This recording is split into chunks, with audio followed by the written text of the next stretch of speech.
Should you keto? We're going to find out. Welcome, everybody. I'm Dr. Brad Glasky. That is me on the left there. My beautiful wife, Dr. Mandy, is on the right. And that's our beautiful little 10-month-old Kindle, our daughter. So that's us. First, I want to thank everybody for coming out to the keto workshop that we had here in the office last Wednesday, May 30. It was a great turnout. Lots of awesome questions and thoughts were had. But there was also a lot of requests for those that couldn't make it that we somehow make that information available. So that's why I'm doing this webinar. So let's get right in and talk about this. But before we actually get into the nitty-gritty, we have to understand where we are from a health standpoint in the United States right now. So, 1 in 2 people are getting cancer, 1 in 3 people are dying from cancer, and we're definitely ranked first in that category. 1 in 2 people dying from cardiovascular disease, we're ranked first in obesity. 1 in 2 people now are obese. Last year, or at least a couple years ago, that was 1 in 3. So that stat's increased. And to go along with that, we have over 100 million people with diabetes or pre-diabetes. So that's actually those that are just diagnosed, not to mention the several hundred or thousands of people that are walking around with undiagnosed diabetes or pre-diabetes. And you can see that there's several other chronic diseases here, but the 2 that I really want to draw your attention to are the bottom 2 bullet points here, and that's that the NSA actually listed chronic disease as a top 3 existential threat to our national security as a country. Now that is a real eye-opener for most people when they hear that. Mainly what we're talking about in that existential threat is diabetes.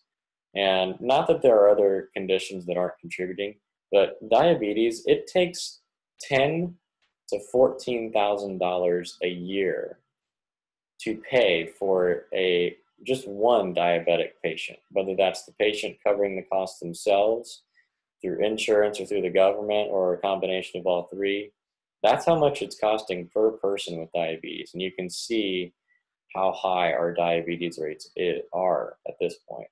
So to go along with that, we're spending probably well over $3 trillion a year on healthcare.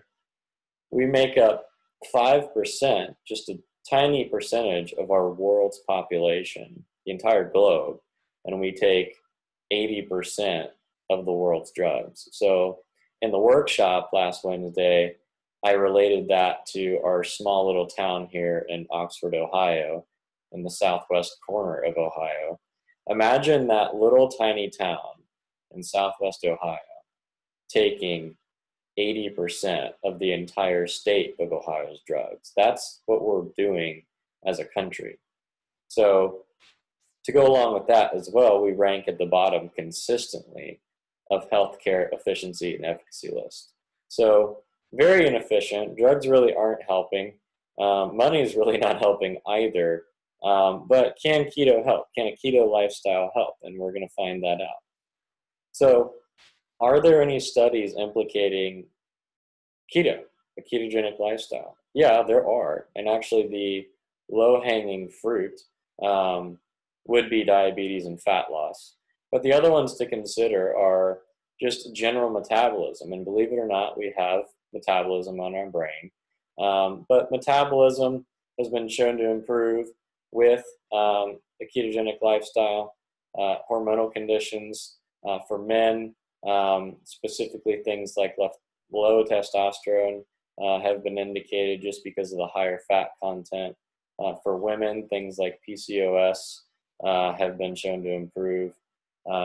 Definitely some certain cancers have been shown to be implicated in a ketogenic lifestyle, more so the slower growing cancers and neurological cancers than anything. But these studies that have been shown, or maybe are currently going on at this point, that have been shown to benefit certain cancers have been done in addition to the standard of care. There have not been, to my knowledge, any trials that compare the ketogenic diet and, say, chemotherapy and radiation as separate interventions. And I don't know that that would technically be all that ethical. So I think that from my perspective and what I've seen in the research, certain cancers have benefited by combining both a ketogenic lifestyle and the standard of care. Neurodegenerative conditions, especially things like Alzheimer's and dementia, which is on the rise, have been shown to benefit.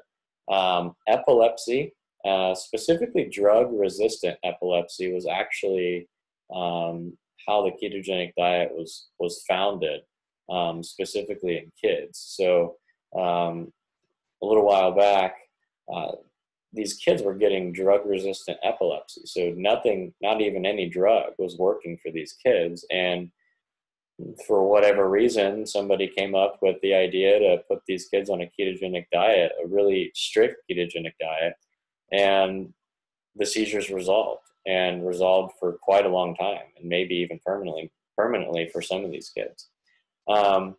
So there's definitely an effect that ketosis and ketones can have on the brain, and it can be pretty profound in some cases. To go along with that, I guess ketogenic diets and ketogenic lifestyles have been shown to, at least clinically, improve certain mood disorders, specifically depression and anxiety type of issues.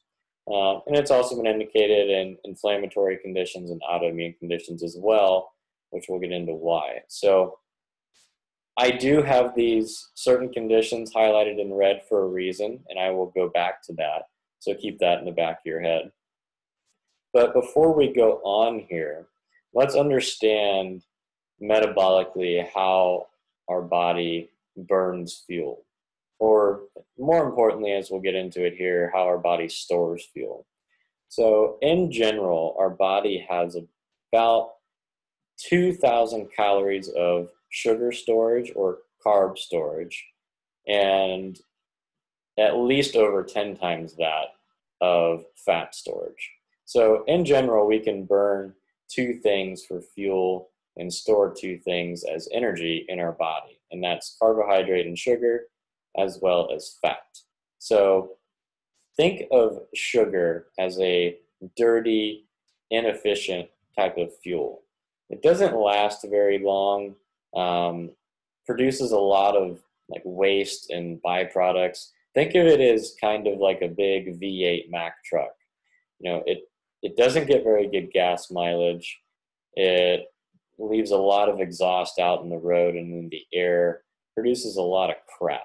And that's essentially what sugar does in our body. It doesn't last very long. It has limited storage, and it produces a lot of exhaust and waste, aka inflammation, oxidative stress, free radicals, aka the bad stuff. So think of sugar as this quick burning, inefficient fuel.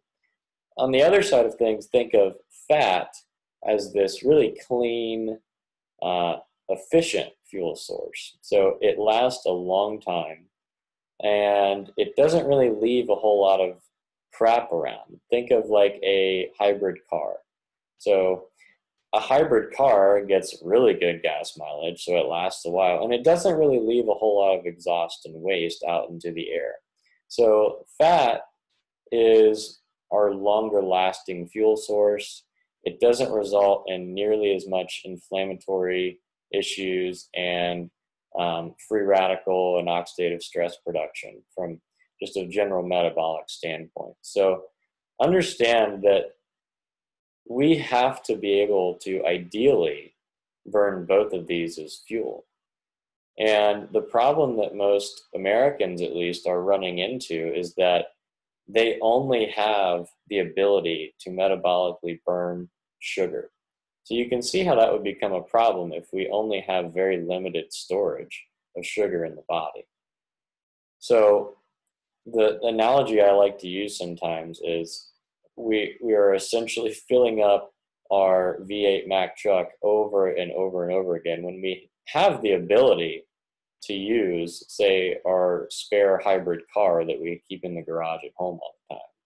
So the problem is that most Americans are not able to access the fat storage on their body or in and around their organs. And we have even somebody who's thin like me has somewhere in the ballpark of, at the minimum, 20,000 calories of fat storage. So you can see there that that's at the very minimum 10 times more storage of fuel than sugar. So even an Olympic marathon distance runner who weighs 120 pounds can have sometimes upwards of 70,000 calories of fat storage on their body. So we're not, as a country, I think, tapping into that fat storage metabolically clearly, given what our disease rates are, at least in the past couple of years. So we have to have that ability to be able to tap into the fat storage. And we'll talk about why it's such a big problem that we cannot do that. So another analogy that I like to use on this problem is, think of driving down the road and imagining the irony of seeing this guy pulled over, run out of gas. You know, he has all this fuel attached to the back of his truck, yet he's sitting on the side of the road and can't go anywhere because he's run out of fuel. Well, you pull over and you're asking him, well, dude, why aren't you accessing this fuel tank on the back of your truck here? Well, it turns out that he actually can't. So that's the irony of what's going on in our country. We, as a general population, have a whole lot of fat storage, but we're metabolically just not accessing it. We're constantly down here in this smaller tank, refilling it over and over and over again. So let's get into why that's going on. So to explain the difference between a ketogenic lifestyle and a traditional lifestyle in general is that the traditional lifestyle generally consists of a diet that's higher in carbohydrate. Our glucose levels, our blood sugar levels rise. Our pancreas is constantly secreting insulin to store all of that carbohydrate and sugar that we eat, and as well as protein. And we store it, or we produce energy as a result of that. A ketogenic diet is one that's generally higher in fat, lower in carbohydrate. So as a result of that, our blood sugar levels will fall, and our body will kind of be forced to utilize either fat it's taking in as food or internal fat stores by way of mobilizing that fat or fatty acids to the liver and producing these amazing things called ketones, which we'll get into. So in general, that's the difference. One's higher in carbs, one's higher in fat and lower in carbs, and that's the general difference. But before we really get into what's going on metabolically and how this stuff actually works, we have to understand what I like to call the big three. And there's a reason I call them the big three. They're all very much related to the issues that a lot of folks are having these days. But one is the hormone insulin. And most people, and rightly so, think of insulin as our generally diabetic hormone or blood sugar lowering hormone. And that's not incorrect. But what we really need to think about is viewing insulin as our major storage hormone. So you can understand that when insulin's active, that would lead to, obviously, storage and growth of any energy we take in. Normally, in a healthy individual, insulin also results in a mildly inflammatory reaction. And again, that's normal. So you can imagine that if we have inactivation of insulin, that would lead to, obviously, burning, the opposite. So we're not storing, we're not growing, and we don't really have much inflammation. So inactivation leads to, in my opinion, fat burning or even sugar burning, depending on how much glycogen you have stored. So you can understand that if insulin is activated too much, especially if we have high levels of insulin for too long of a period, that can lead to excessive storage and growth and inflammation levels. Makes sense, right? Big three, number two, is mTOR. So mTOR is actually a growth and nutrient sensing gene, and it stands for mammalian target of rapamycin. And it's activated mainly by excessive protein and, in my opinion, when insulin's activated. So insulin is activated when we take in carbohydrate more than what our body needs, as well as protein, believe it or not, more than what our body needs. So when insulin's activated, it leads to storage of sugar and or fat. When mTOR is activated, it leads to actually cell division and growth. So you can see how those two being very directly related, that if insulin's activated, mTOR is activated, and if mTOR is activated, insulin is. So you cannot have one without the other, essentially. So when those two big three components are activated, it leads to excessive storage and growth, as well as inflammation, and excessive cellular division and growth. So you can see this growth component and excess component is probably going on in a lot of Americans today, and it's a real problem.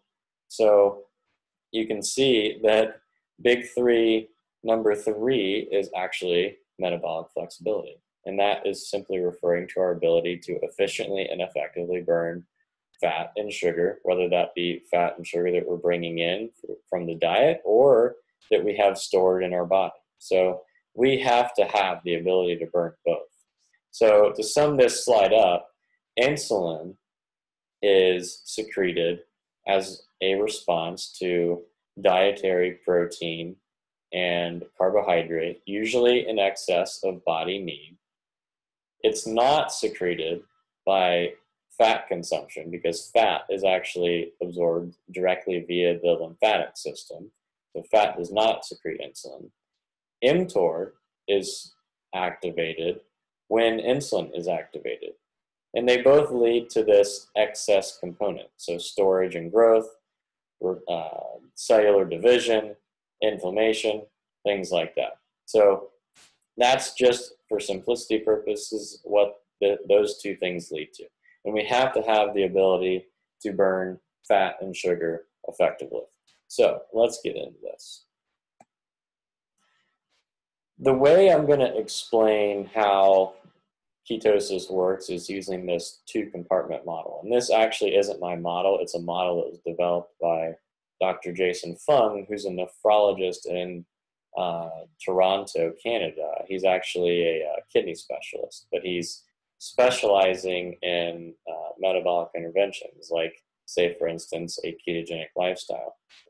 So in general, when we bring food into the body or energy into the body, we can do two things with it. We can either burn it for immediate use, or we can store it. And in general, we store energy in our body, especially in excess of body need. We store energy in two ways. One is glycogen in our liver, in our muscle, and one is fat. And that can either be our body fat or our visceral fat, or fat in and around the organs. So what I really want us to do is think of the liver and the muscles as this refrigerator here. You know, it's generally easy to get to. Most people keep most of their food in their refrigerator. But the only problem with it is that it has limited storage. So, for example, if you go to the grocery store and you buy too much food, or you have a huge dinner and you have too many leftovers, the problem is that you're either going to throw it out or you're actually going to need to store it. And most people can relate that they have a spare freezer or a spare refrigerator somewhere else inside the house. It's never convenient to get to. So think of that as these spare storage freezers over here. And usually think of those being kept in like the basement with a lock on it, okay? So body fat is represented by these storage freezers that we have that are in our basements, okay? So the difference here is that the refrigerator has limited storage, but it's a little bit easier to get to. The freezers, the storage freezers downstairs are a little more inconvenient. They're a little more difficult to get to, and there's a lock required. So what's happening is that when we eat, especially if we bring in excessive amounts of protein or sugar, more than our body actually needs, we're going to store that. And first, we're going to store that in the refrigerator, our liver and our muscles, as glycogen. The problem is that fills up really, really quickly. Remember, we only have limited sugar storage in our body, and we have seemingly unlimited storage of fat. So once we fill up our refrigerator, our liver and our muscle glycogen, we're going to convert that sugar or excess protein into something else. And that something else is actually fat. So that fat is going to be shuttled down into our basement storage freezers, right? So remember, the only reason we're actually going to go downstairs into that dingy basement is for one of two reasons. Either our refrigerator is empty, and we'd have to have a really good reason to actually go downstairs and unlock those storage freezers. But the other reason we would actually go down to those storage freezers is if we wanted to store something. So you can see there's two main reasons why we would go down there. And if we have excessive sugar stored in our liver and our muscles, we're going to convert that into visceral or body fat, okay? So whatever excess we're putting into our refrigerator or we can't store in our refrigerator, we're going to store in the basement in our spare freezers, aka we're going to store in the liver first and the muscles. Once that's all full, we're going to store it in our fat cells in the body and the organs, in and around the organs. So you can see there's 3 red X's on this slide, and really the main driving factor behind this is actually the hormone insulin. So what happens if we take insulin away? It's a good question, right? Well, you can see that if we take insulin away, remember, insulin's our main storage hormone. It's not just dropping our blood sugar levels and shoving it into the cell, right? Insulin is our major storage hormone. So if insulin is down, what's going to happen is our body is going to get rid of its stored glycogen in the liver and the muscles, or our stored sugar, in other words, because it's very quick burning, it's easy to get rid of. So our body is going to innately do that first. It's going to use that first. So we're going to empty the refrigerator, right? But the problem for most people is that once our refrigerator is empty or our liver is empty, they don't really want to go downstairs into the basement to access this other stored fuel or this stored food, right? So what we do when this refrigerator is empty or our liver's empty, one, that's about the point when we are looking for our next donut, our next sugar fix, perhaps the person's arm next to us. That's generally where we're at from a metabolic or a mental standpoint. We're literally, we feel like we're starving because we're running off of sugar and we don't have any more of it. So our body's freaking out. So in general, here in Oxford, this is the point where we're gonna run to McDonald's or Wendy's or perhaps run to Kroger's and stock up and fill up this refrigerator again. So we can do that, or we can actually go downstairs and be a little more efficient and use this stored food or fat that we already have. So you can see that when insulin is gone and out of the picture here, that we're going to use up stored sugar first because it's really quick and easy to get to. After that, ideally, and this is where the idea of metabolic flexibility comes in, we will start to burn our body fat, our stored body fat. So the key here is understanding that when insulin is down, we burn all the stored energy that we have. And it takes about 24 to 36 hours to run out of glycogen storage in general. And once we do that, ideally, we should be able to burn all this fat off. So you can see that visceral fat is highlighted in red here. And the reason that's highlighted in red is because visceral fat is the fat in and around our organs. And that's really the dangerous fat.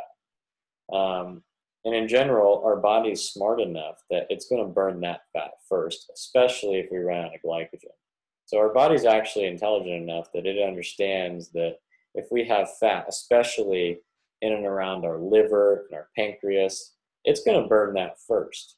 So as a result of burning this fat, we're mobilizing fatty acids to our liver, and we're producing these awesome things called ketones. So ketones are amazing because fat in general, our brains actually cannot burn fat as energy.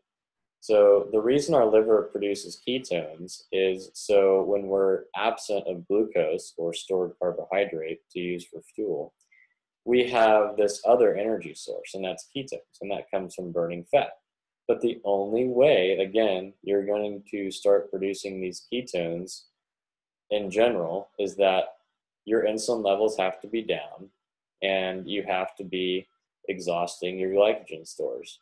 Otherwise, we're constantly going to have this fat downstairs in the basement, right? So in other words, we're constantly going to have this fat on our body and in and around our organs. So you can see how, if we go back to the last slide, that insulin's the real main driving factor here. So it's actually not calories, okay? So if we take in excessive carbohydrate and we use all this stuff up in the refrigerator or our liver, and we just keep filling it up again, all we're doing is allowing this body fat and visceral fat to consistently increase, especially when we're taking in more than body needs. So we take in food, or especially most people, excessive sugar or protein, and we use it for immediate need, but then we store it as fat. So you can imagine if this cycle keeps going and we're not accessing this fat over here, all we're going to keep doing is burning immediate need and storing what we don't use. So we burn what we immediately need here, and we store what we don't use as fat, because most of the time our glycogen stores are going to be filled really quickly because, again, we only have limited storage space. So I hope that makes sense. So the key here is less insulin.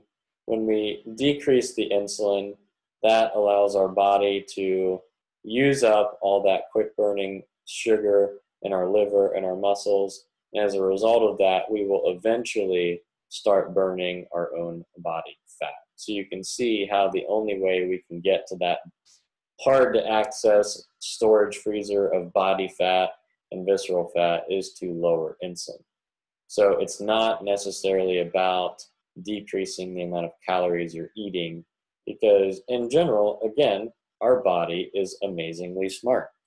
If we, and let's go back here just for fun, if we just take in less calories, for example, we're just going to burn less because we have less amount of food coming in.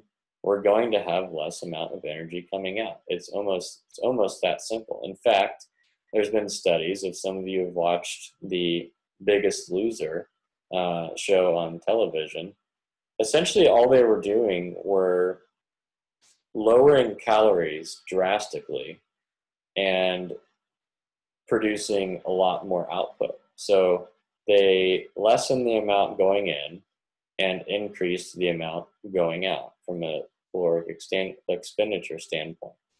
So what actually happened in these people, they actually studied this, is that because they actually lowered the calories, the amount of calories they were taking in, they lowered the amount of energy expenditure they were having from a metabolic standpoint. So as we lower our calories, our metabolism actually lowers.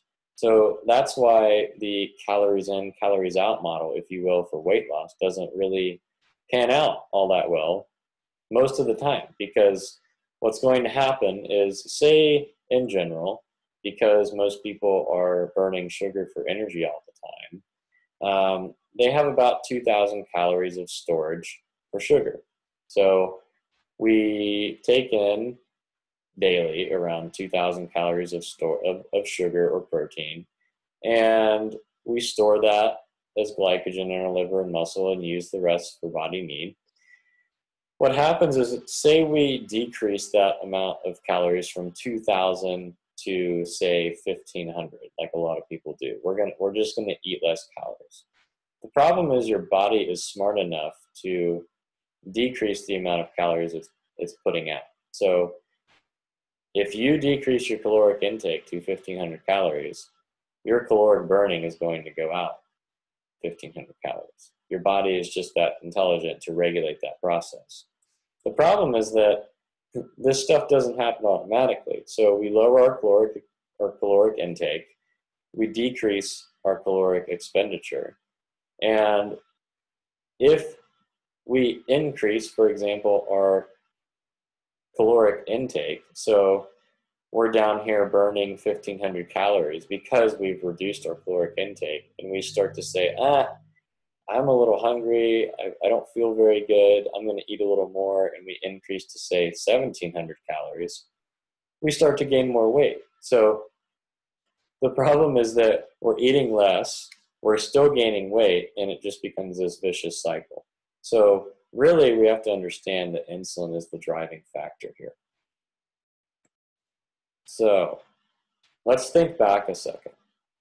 So if we really go back to the red conditions that I showed here at the beginning, think about what these conditions are, and think about insulin's influence on our ability to burn stored energy as fuel. Insulin, remember, is our storage hormone, correct? And mTOR is a gene that's activated as a result of insulin, and it leads to excessive cellular growth and division. So you can, if you really think about it, the conditions that are listed in red here are conditions of one word, and that's excess. So the traditional diet is very, very high in carbohydrate, at least a lot more than we typically need. And it's leading to excessive insulin and mTOR levels. What's that going to lead to? Diabetes is excess blood sugar, obesity, excess fat. Certain cancers, think of what tumors are. They are composed of excessive amounts of unregulated cell growth and division. So it's just a big bunch of cells that have gone unchecked, if you will. They're growing out of control. Think of Alzheimer's. Believe it or not, Alzheimer's is actually a condition that you can see excessive protein in the brain. Inflammatory conditions, excessive inflammation. Autoimmune conditions, excessive immune response. So you can see that all of these conditions are really heavily intertwined, and it's no secret that the incidence and the prevalence of these conditions are similar, because they're all caused, in my opinion, at least in part, by excessive insulin and mTOR levels. So remember, there's really, and let's go on here, there's really only two ways that insulin and mTOR are secreted, and that's when we take in excess protein or excess carbohydrate and sugar. So really, when the answer comes to our minds as to what is causing this, and the answer seems to be excessive insulin and mTOR levels, well, the question that we just have to ask is, okay, what's causing that? And if for most people it's excessive protein and carbohydrate consumption, then really the answer is just to lower those. It becomes quite simple. So really the way that you lower insulin is by lowering the amount of carbohydrate you take in and not taking in too much protein. It really isn't that hard. So you can decrease the amount of sugar and protein you take in. Protein, generally, you just need adequate amounts, but really we don't need sugar. If you really think about it, we have essential fatty acids, we have essential amino acids, so we have essential fats and essential proteins, if you will, that our body actually needs to take in. But we don't have any essential carbohydrates, if you really think about it. So the answer to lowering insulin and mTOR levels is really quite simple. It's lowering our sugar intake and our protein intake to adequate amounts. And the other way that we can lower insulin and mTOR is simply by just not eating. So going a period throughout the day without eating. So let's talk about the benefits of keto. Keto is actually anti-inflammatory, and there's some research behind it that it downregulates this NLRP3 inflammasome gene. So that's the gene that leads to the cascade of the inflammatory response. And it's generally inactivated when we're in this fun state of ketosis. And I have in caps there, when done in a healthy way. And I'll get into that in a little bit. But ketones and ketosis has actually been shown to lead to brain homeostasis as well. So it can actually lead to regulation of neurotransmitters in the brain, hormones in the brain. And I think that's why it has such a powerful effect on things like mood disorders such as anxiety and depression. Being ketogenic can lead to less cravings and hunger because it helps to regulate ghrelin and leptin balance. So ghrelin is our hunger hormone. So when your stomach's growling and you are looking for the next arm to chew off of the person next to you or looking for your next donut, it's actually being caused by that hormone ghrelin. Think of leptin as our satiety hormone. So leptin is actually secreted by our fat cells, and it tells our brain that we're full and that we don't want to eat anymore. So you can see pretty quickly how if a ketogenic lifestyle can regulate ghrelin, our hunger hormone, and leptin, our satiety hormone, you can see how we would be less inclined to eat all the time, essentially.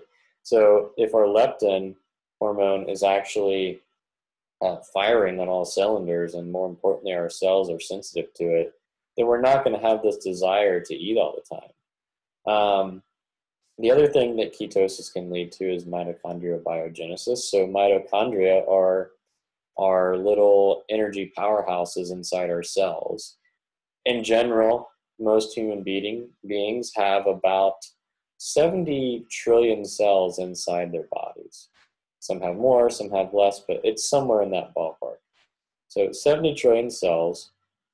We have upwards of 2 to sometimes 5,000 mitochondria per cell. So 70 trillion cells, 2 to 5,000 mitochondria per cell that produce all of our cellular energy.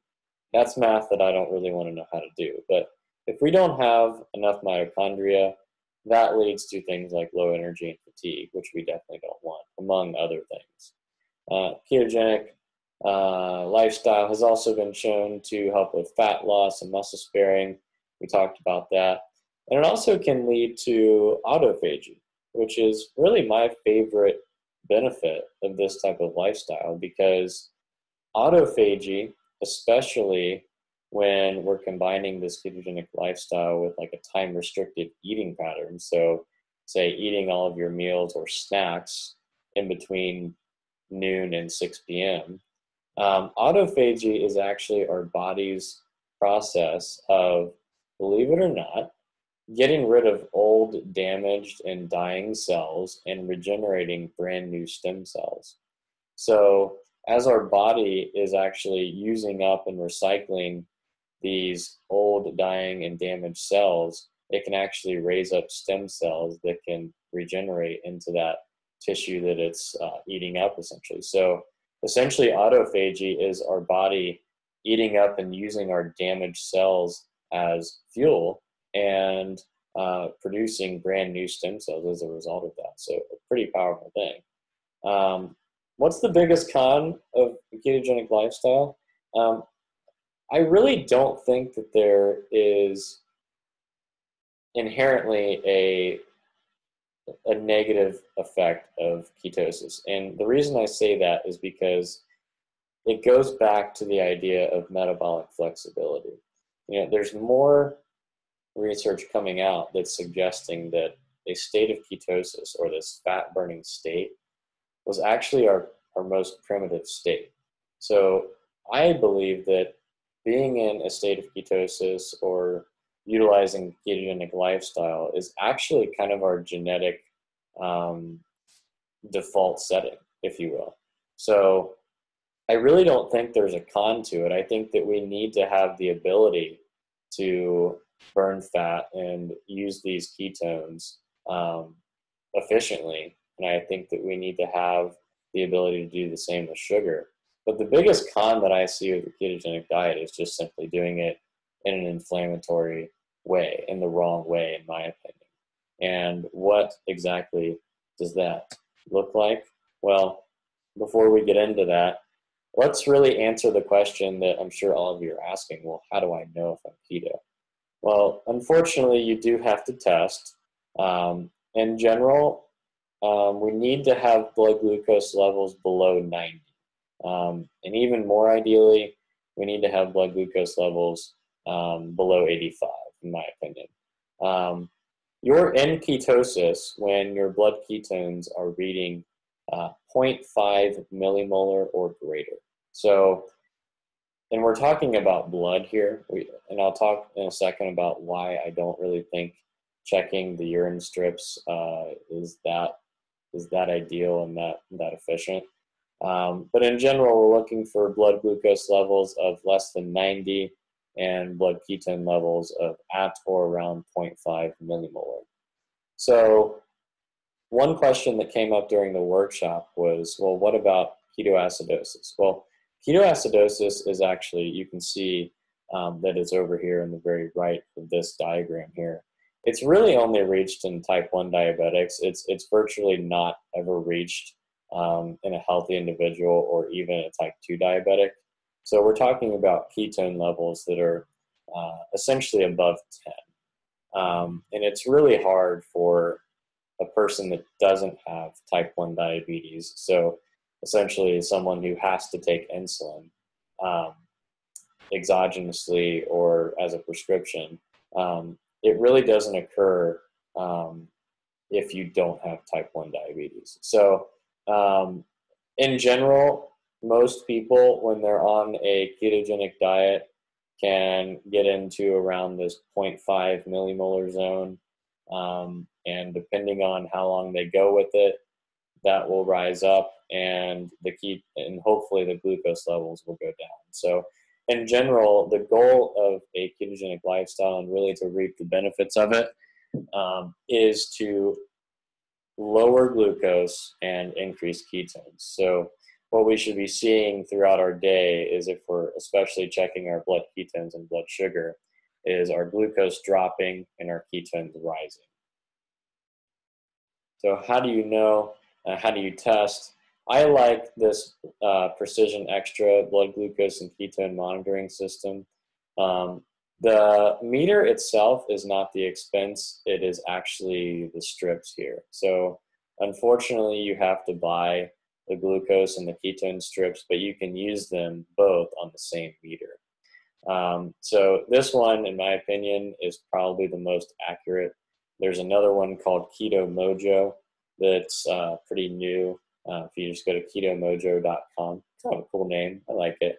Some of my clients use that So you can go to ketomojo.com and do that as well. But in general, the reason I like blood monitoring better than, say, the urine test strips is because if you really just think about it logically, anything that's coming out of our urine is essentially the stuff that we're not using. So, for example, I myself, when I test my ketone levels and blood sugar levels, and I'm wanting to be in a state of ketosis, um, I've been doing this for a long enough time now that I won't even test as being in AKA ketosis on a urine strip. So my blood will show it that I'm producing and using ketones, but my urine will not. So if you're really adapted, then you're probably not even going to show any ketones in the urine.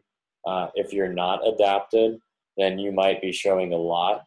And for example, if you were to test your blood and you're showing a lot of ketones on the urine strip, but you weren't in ketosis according to the blood meter, that essentially means that you're just not using those ketones. So ideally, what we would want to see is higher readings of ketones, blood ketones on the blood meter, things that you're actually using at the cellular level, and less levels in the urine strips. So really, I think the urine strips are kind of just a waste of time. And I think blood testing is by far the best. So look for that meter. I think you can get this one on Amazon, the Precision Extra, and the other one you can just order it from their website, ketomojo.com. So how the heck do you keto, right? That's probably the question most of you are asking by now, and hopefully some of you are still listening. But you kind of do have to count, unfortunately. So in general, to kick into nutritional ketosis, we have to keep our carbs around 0 to 15% of our total energy intake or food intake. And that looks like 20 to 50 grams of net carbs depending on you. So, and more importantly, depending on just your activity level, how many carbs you feel like you burn up a day. And we're really talking about net carbs here. So net carbs is actually, if you're looking at an ingredient list, total carbs minus dietary fiber. So total carbs minus any fiber equals net carbs. So to give an example, say a cup of broccoli has 10 total carbs, but 5 grams of fiber. Net carbs wise, that cup of broccoli will have 5 carbs. So what we have to understand is that fiber doesn't really impact insulin, and neither does fat. Remember that. So we have to take into consideration that fiber and fat really don't impact, obviously, our total carb levels. So fiber and fat are your friends when it comes to a ketogenic type of diet. Protein should make up about 15 to 30% of your diet. And again, that really depends on you. In general, we're looking about 0.7 to 1.2 grams per pound of lean body mass. So say someone like me, I weigh about 150 pounds. I'd be looking at somewhere around 100 grams of protein. In general, you can get away with less protein. So you can do grams per pound of lean body mass, or in some cases, depending on you and really depending on what your goals are, you can do 1 gram per kilogram of body weight as well. So you can do it 2 ways, but in general, we really don't need to be eating a whole lot of protein for most people. So just be aware of that. For example, a steak, like a 4 to 6 ounce steak, has somewhere in the ballpark of 25 to 30 grams of protein. 1 egg has 6 to 7 grams of protein, and things like nuts and stuff like that, they have residual amounts of protein. Hemp seeds, for you vegans and vegetarians out there, are an excellent source of protein, as well as chia seeds. And we'll talk about some food sources here in a second. But fat, like how much fat should you eat? That's the big question, right? Well, in general, it should make up around 60 to 85% of the total caloric intake. But in general, I'm not really one of these people that think that you should be out there eating gobs and gobs of butter and, eating, um, you know, butter sticks for lunch and dinner, right? Like, we don't need that much fat. So what I tell folks is focus on the protein and the carbs first and use fat as your lever. So fat should really be used to kind of top off the satiety tank, if you will. And I really don't um, care how much fat you take in as long as you're not taking in the wrong kinds. And that depends on the person, depending on their genetic makeup. In general, we did have the saturated fat question. Saturated fat is not bad in and of itself, so don't let saturated fat scare you.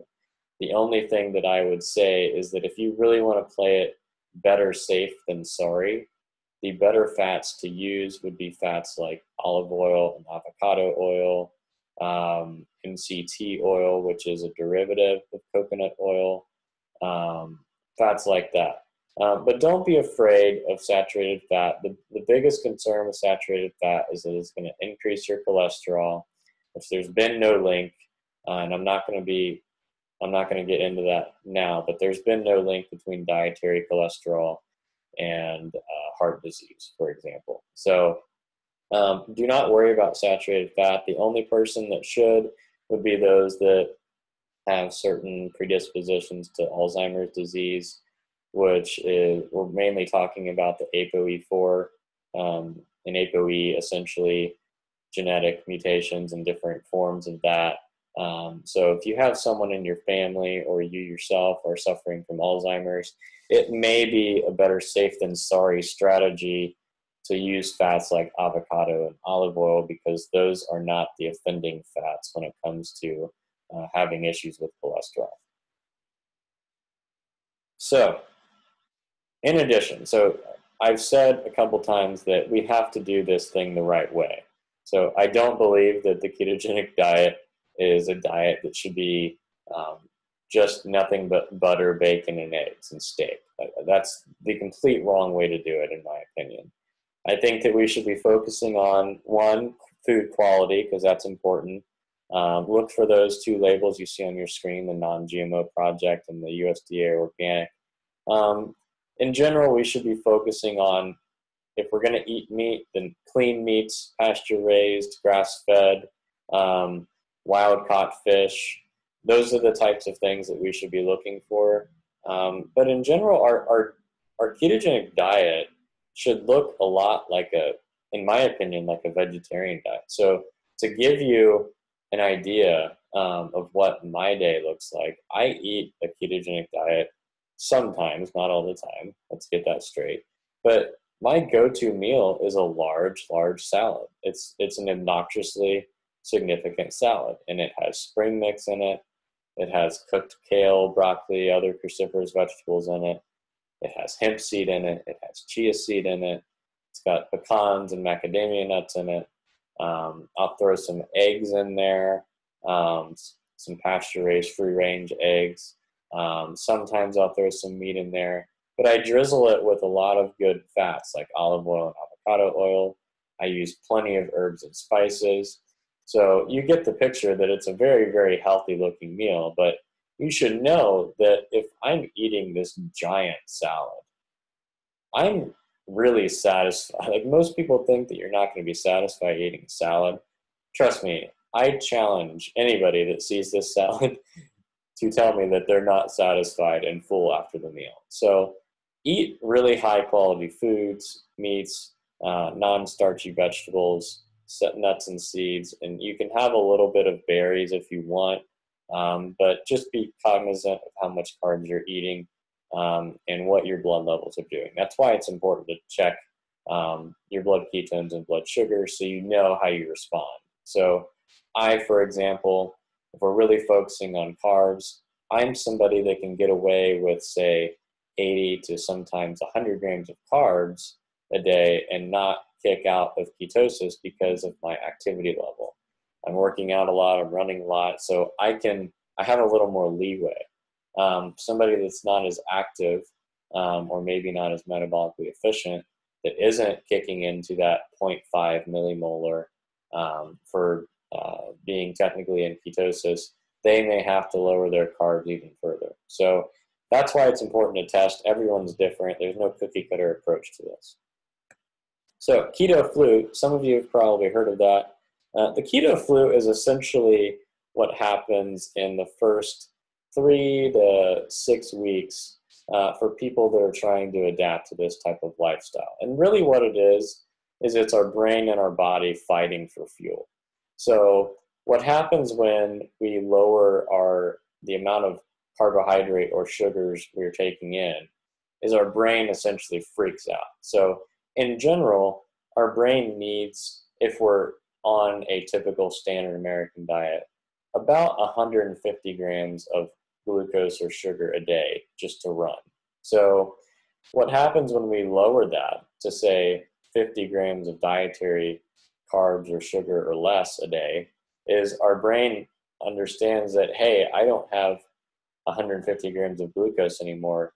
I need something else for fuel. Well, what's that fuel? It's ketones that we're producing from fat.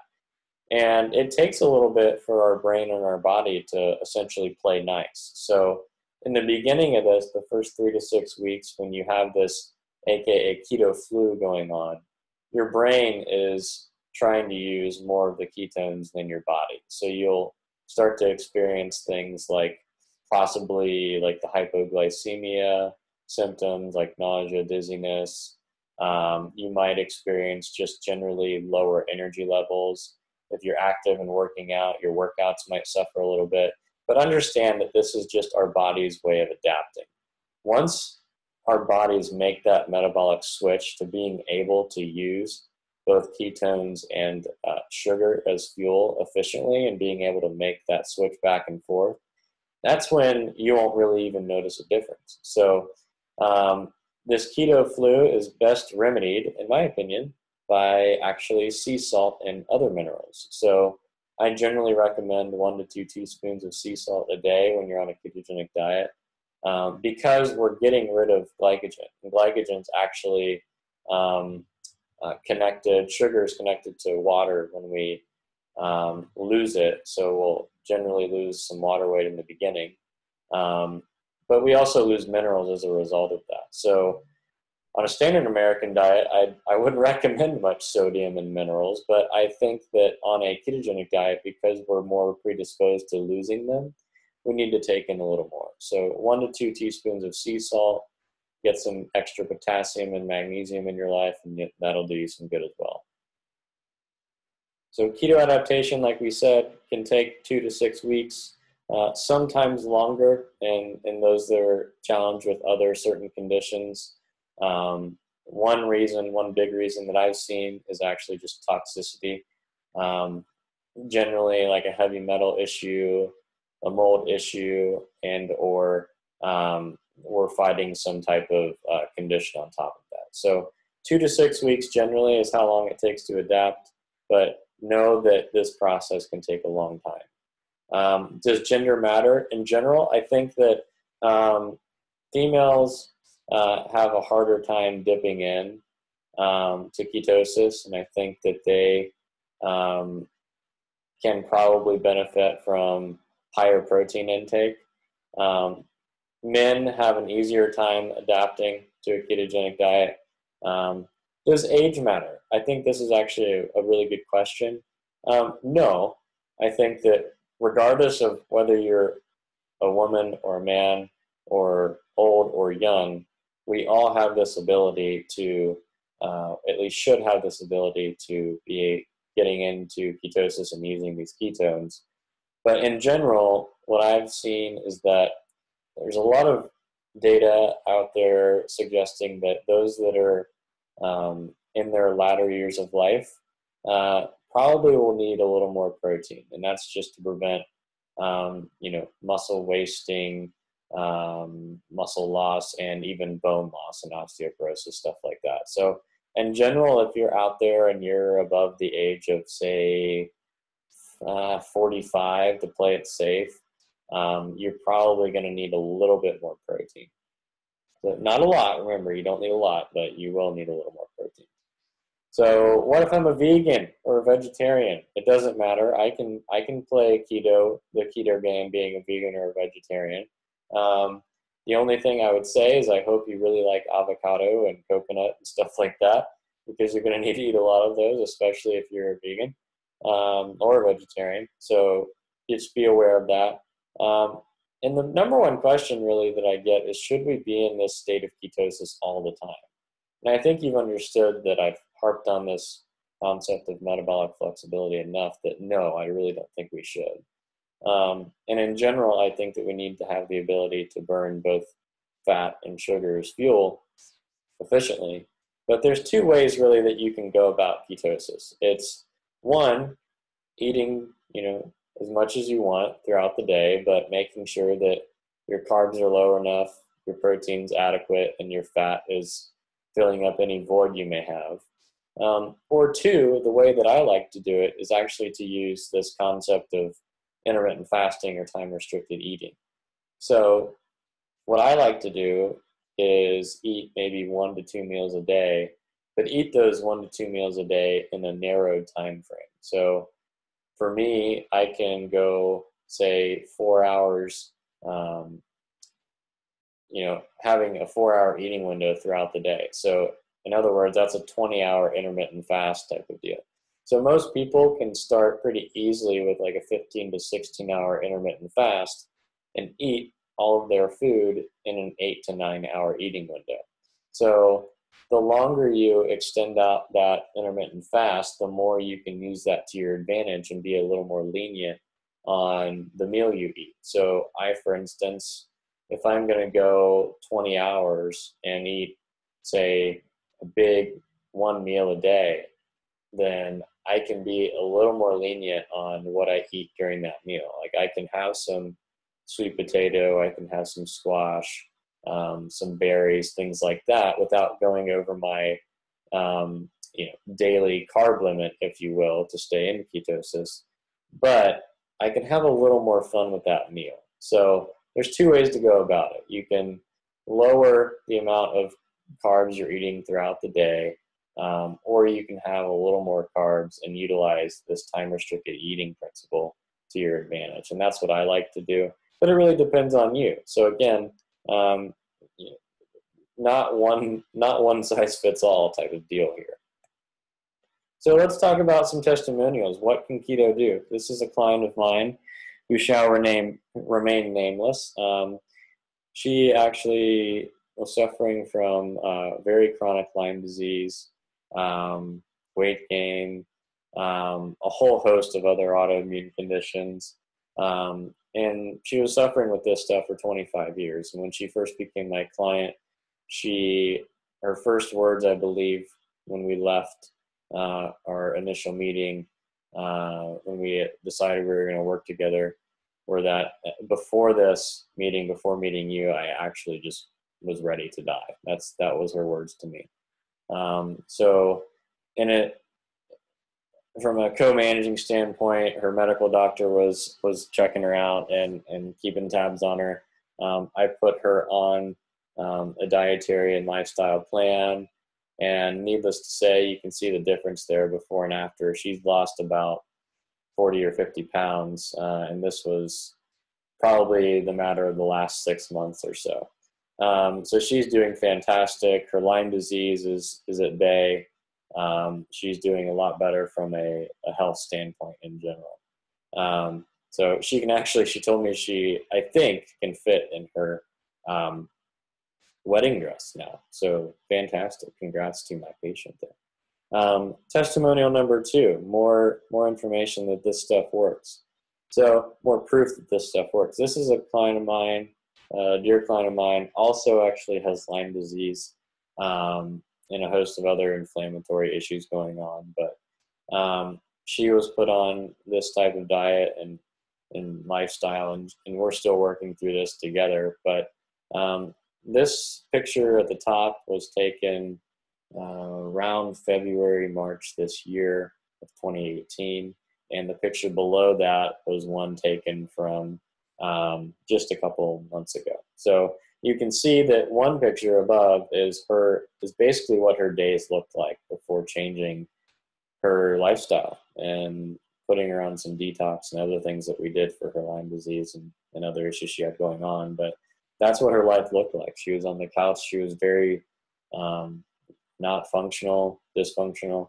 I remember very vividly the first time that we had a conversation together that she really, from a cognitive standpoint, could not follow any conversation that we were having, any dialogue that we were having. Her mother had to be there for her.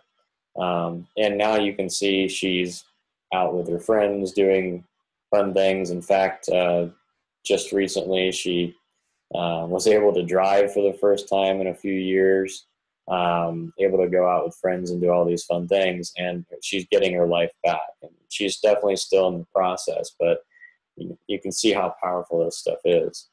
And actually, I am testimonial number 3. So to prove that our bodies are actually capable of pretty amazing feats, I wanted to show that we are indeed capable of burning fat as energy, and we don't need all this sugar and constant meals throughout the day, because I just got done fasting for 5 days, and all I did was take in water and minerals. That was it for 5 days. This is not my first extended fast. I actually did a 7-day fast late in 2017. So I've done a 7-day water fast and a 5-day. And you can see there that my blood glucose level is 35. Now, most people would be freaking out and saying I should be in a diabetic coma. But let me just tell you about kind of the journey that I went through these 5 days. I started it on a Wednesday, and I was walking to and from work because I'm fortunate enough to be close to the clinic, and walking to and from work every single day from Wednesday through Saturday, treating patients, having conversations with patients.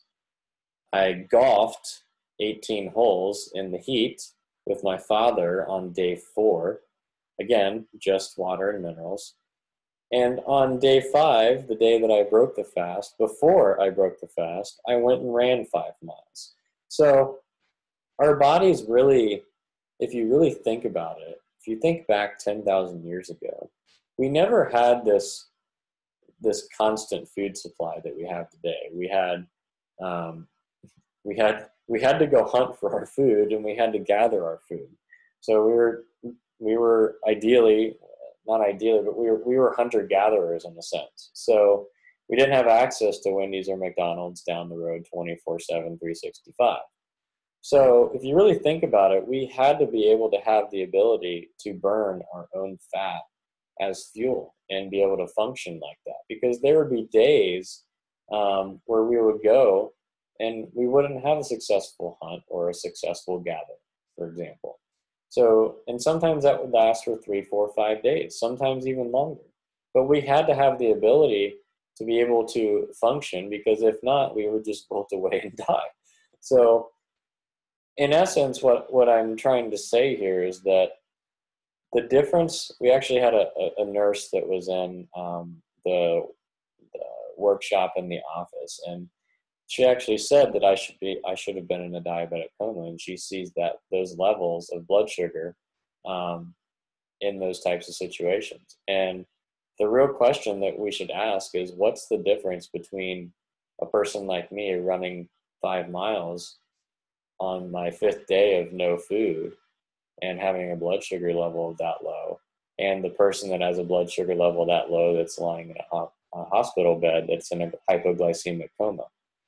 Well, the difference is that our bodies, our brains, are burning different fuel sources, or I should say more importantly, metabolically able to burn different fuel sources. So my body, my brain was able to metabolically burn ketones for fuel, because believe it or not, ketones are actually the preferred fuel source for the brain, not glucose.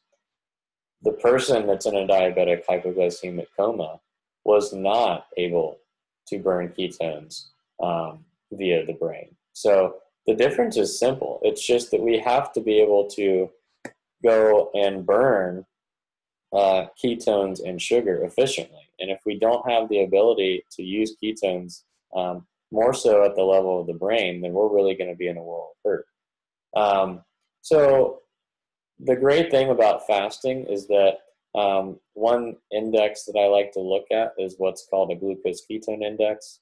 And it is actually an index that was developed by a renowned cancer researcher and professor, Thomas Seyfried, if you want to look him up. But it's essentially a ratio of glucose to ketones with some additional calculations in between.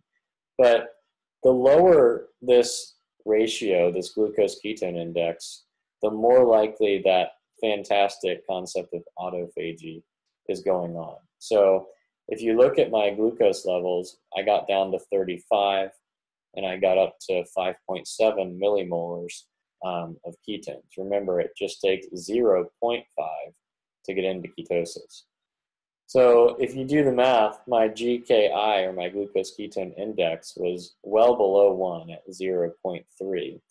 And really what that was telling me is that my body was in a really high state of regeneration. So remember, autophagy, we're getting rid of old, damaged, dying cells and debris, and we're regenerating brand new stem cells. So the reason I have autophagy really huge here is to make you understand that, believe it or not, one of the main reasons, in addition to going on a ketogenic lifestyle and eating pattern, that these two clients of mine got better is they both fasted as well. Both of them fasted for around 4 days, and I can tell you that's when they really experienced their turning point in their health situations. So that's not for me to say that everyone out there needs to go out and fast for 3, 4, 5, 10 days. Definitely please speak with your doctor, or at least work with somebody who's done this before and knows what they're doing with it. But understand that really the question comes down to, should I keto? Should you keto? And I think the answer in general is yes, because we all need to have the ability to access ketones and fat for energy.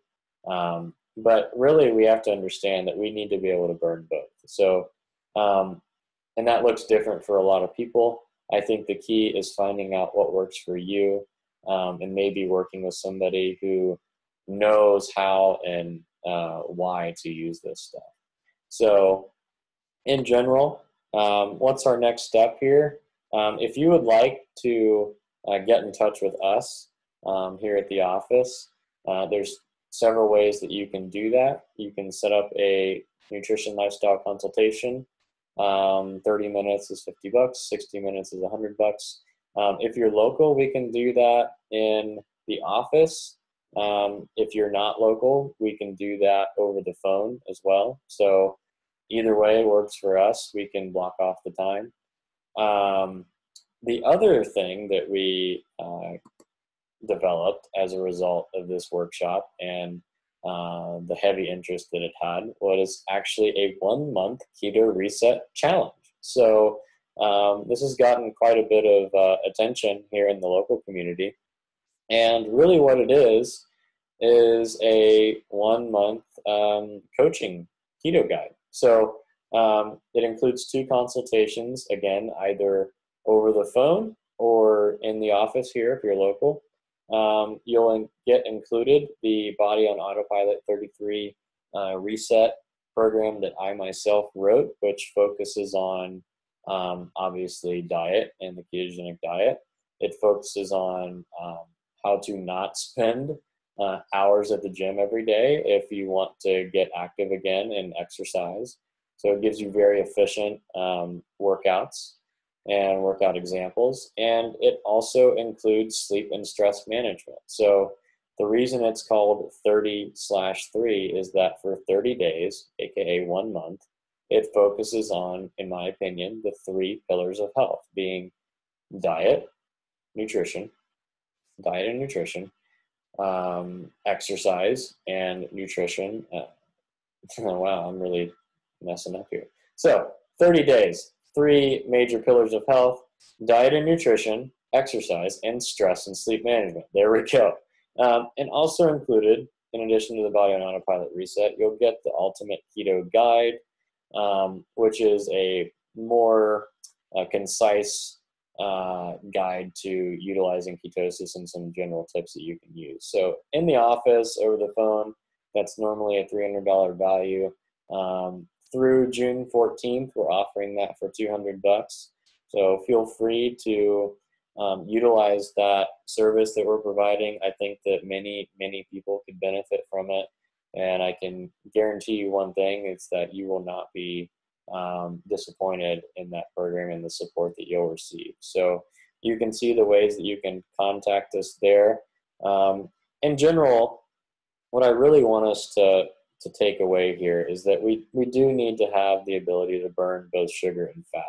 But if you're really looking to reset your health and change your health, I really want you to think about the reason behind you want to change your health. So if you're watching this, by now you're probably not, but if you're watching this and you're interested in keto, I want you to think about, one, if you're interested in keto because of your health situation, I want you to take it a step further and think about the real reason why you care about your health in the first place.